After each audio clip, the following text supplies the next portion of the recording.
लोक सेवा आयोग, यो नाम सुन्दा कस्तो हुन्छ? धेरैको लागि यो एउटा सपना हो। लाखौं नेपाली युवाहरूको सपना, सरकारी सेवामा गएर देशको लागि केही गर्ने। यो एउटा यस्तो ढोका हो जसले अवसर र प्रतिष्ठा दुवै दिन्छ। तर यो यात्रा जति आकर्षक देखिन्छ नि, यो त्यति नै चुनौतीपूर्ण पनि छ। ल, अब यसको गहिराईमा डुबौँ है त। आजको हाम्रो कुराकानीको सुरुवात यही शक्तिशाली विचारबाट गरौँ। हेर्नुस्, कोही छिटो सफल होलान्, कोहीलाई समय लाग्ला, तर खासमा हार्ने त त्यो हो जसले प्रयास नै गर्न छोड्छ, होइन र? हो, यही सोचलाई मनमा राखेर आज हामी लोकसेवाको यात्रालाई हेर्नेछौँ। तर सपना मात्रै हेरेर त भएन नि, होइन? यथार्थलाई पनि हेर्नु पर्यो।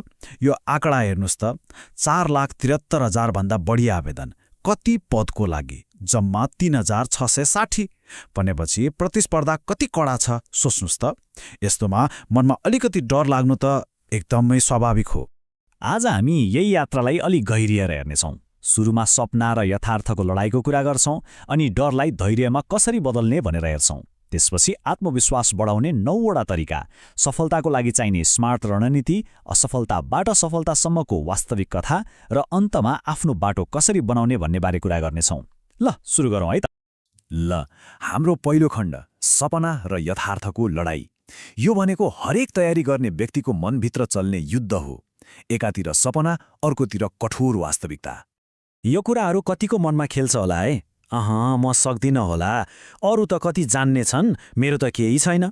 अनि फेल भइन्छ कि भन्ने डर, परिवारको, समाजको प्रेसर हो।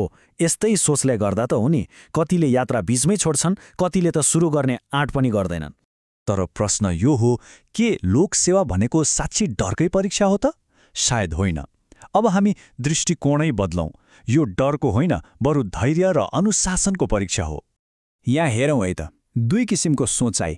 एउटा सामान्य सोच के छ भने लोकसेवा भनेको ट्यालेन्टको खेल हो, एकचोटि फेल भयो कि सकियो, जिन्दगी नै खत्तम। तर अर्कोतिर एउटा बलियो सोचाइ छ जसले भन्छ यो ट्यालेन्टको होइन, धैर्य र अनुशासनको परीक्षा हो। यहाँ असफलता भनेको अन्त्य होइन, एउटा अनुभव हो, एउटा सिकाइ हो। यही सोचाइमा आउने परिवर्तन नै सफलताको पहिलो खुड्किलो हो। धैर्यको कुरा गर्दा यो कथा एकदमै सान्दर्भिक छ। राजा रोबर्ट द ब्रुसको कथा। उनी 13 पटक युद्धमा हारेर निराश भई एउटा गुफामा लुकेका थिए। त्यहाँ उनले एउटा सानो माकुरा देखे जुन बारम्बार खस्दा पनि आफ्नो जालो बनाउन छोडेको थिएन। त्यही सानो माकुराको हिम्मत देखेर उनमा पनि जोस आयो। उनी फेरि युद्धमा गए र जिते। लोकसेवाको यात्रा पनि ठ्याक्कै त्यस्तै त हो नि। हरेस नखानु नै सबैभन्दा ठूलो जित हो। ल, सोच बदल्ने कुरा त गरियो, तर आत्मविश्वास चाहिँ कसरी बढाउने, यो त झन महत्त्वपूर्ण छ। अब हेरौँ, आत्मविश्वास बढाउने 9वटा एकदमै काम लाग्ने उपायहरू। यहाँ 9वटा बुँदा छन् जुन एकदमै महत्त्वपूर्ण छन्। पहिलो कुरा, अरूसँग आफूलाई दाज्न छोडिदिउँ। सबैको यात्रा फरक हुन्छ, अनि सधैँ हौसला दिने साथीभाइको सङ्गत गरौँ। दोस्रो, आफ्नो शरीर र मनको ख्याल राखौँ। राम्रो खाने, व्यायाम गर्ने र पुरा निदाउने। अनि गाह्रो हुँदा आफैलाई गाली गर्ने होइन, माया गर्ने। मनमा नराम्रो कुरा आयो भने त्यसलाई चुनौती दिने। तेस्रो, डरसँग भाग्ने होइन, सामना गर्ने, गल्तीबाट सिक्ने, अनि आफूलाई मनपर्ने काम, आफ्नो हबीलाई पनि समय दिने। अनि कहिलेकाहीँ हुँदैन भन्न पनि सिक्नुपर्छ, आफ्नो ऊर्जा बचाउन। र अन्तमा, ससानो तर रियलिस्टिक लक्ष्यहरू बनाएर अघि बढ्ने।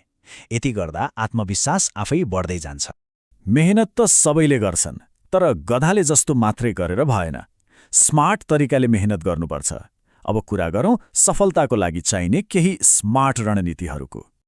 यहाँ केही टिप्स छन् जो 2070 सालका एक टपर भुवन पाण्डेले दिएका हुन्। उहाँ के भन्नुहुन्छ भने, एउटै विषयको लागि 10वटा किताब पढ्ने होइन, एउटा राम्रो किताबलाई राम्ररी पढ्ने, अनि पढेको कुराको आफ्नै हातले नोट बनाउने, एउटा डेली रुटिन बनाएर त्यसलाई फलो गर्ने, गाह्रो कुराहरू सम्झिनलाई केही फर्मुला वा आइडिया लगाउने, अनि पढेको कुरालाई यो त हाम्रो जीवनमा यस्तो हुन्छ नि भनेर जोड्ने, र सबैभन्दा महत्त्वपूर्ण, सफा र राम्रोसँग उत्तर लेख्ने अभ्यास गर्ने। यसरी स्मार्ट वर्क गर्यो भने रिजल्ट राम्रो आउँछ। यति धेरै सिद्धान्तको कुरा गरियो होइन? अब एउटा वास्तविक कथा सुनौँ। यस्तो कथा जसले असफलतालाई कसरी सफलतामा बदल्न सकिन्छ भनेर देखाउँछ। यी हुन् सूर्यप्रसाद पराजुली, उहाँको कथा धैर्यको एउटा अद्भुत उदाहरण हो। सोच्नुस् त, 2076 सालमा अधिकृतको परीक्षा दिँदा पहिलो पटकमै वैकल्पिक अर्थात् वेटलिस्टमा पर्नुभयो। सफलताको कति नजिक, तर नाम निस्किएन। त्यसपछि पनि उहाँ लागिरहनुभयो, साना पदहरूमा नाम निस्क्यो, तर लक्ष्य त अधिकृत नै थियो। अनि फेरि त्यस्तै भयो। नेपाल टेलिकम, नागरिक उड्डयन, नासु, बीमा प्राधिकरण, एक पटक, 2 पटक होइन, 6 पटकसम्म उहाँ वेटलिस्टमा पर्नुभयो। 6 पटक कस्तो भयो होला मनमा, तर उहाँले हिम्मत हार्नु भएन। र अन्तमा हेर्नुस् त, त्यही धैर्यले काम गर्यो। उहाँ कर्मचारी सञ्चय कोषमा अधिकृत र विद्युत प्राधिकरणमा 7औं तहमा छानिनुभयो। उहाँको अनुभवबाट निस्केको यो भनाइ कति शक्तिशाली छ। वैकल्पिकहरू असफलता होइनन्, चेतनाका पाठ हुन्। वाह! मतलब हरेक चोटिको असफलताले उहाँलाई झन बलियो बनायो, झन सचेत बनायो। यो हो सोच बदल्नु भनेको। ल, अब यी सबै कुराहरूलाई एकै ठाउँमा ल्याएर हेरौँ। आखिर यो यात्रा हरेकको आफ्नै हो, सफलता पनि आफ्नै हो। त्यसो भए सफलताको सूत्र के त? एकदमै सरल छ। सकारात्मक सोच प्लस निरन्तर मेहनत = सफलता। सकारात्मक सोचले डरलाई जित्न मद्दत गर्छ, अनि लगातारको मेहनतले धैर्यलाई फलदायी बनाउँछ। यति हो कुरा। अब यो सबै सुनिसकेपछि एउटा प्रश्न आफैलाई सोध्ने बेला आएको छ। आफ्नो डरलाई शक्तिमा बदल्नको लागि आज चाल्ने पहिलो कदम के होला? सायद एउटा सानो लक्ष्य बनाउने, कि मनको नकारात्मक कुरालाई चुप लाग भन्ने? जे भए पनि यात्रा त आजैबाट, अहिलेबाट सुरु हुन्छ।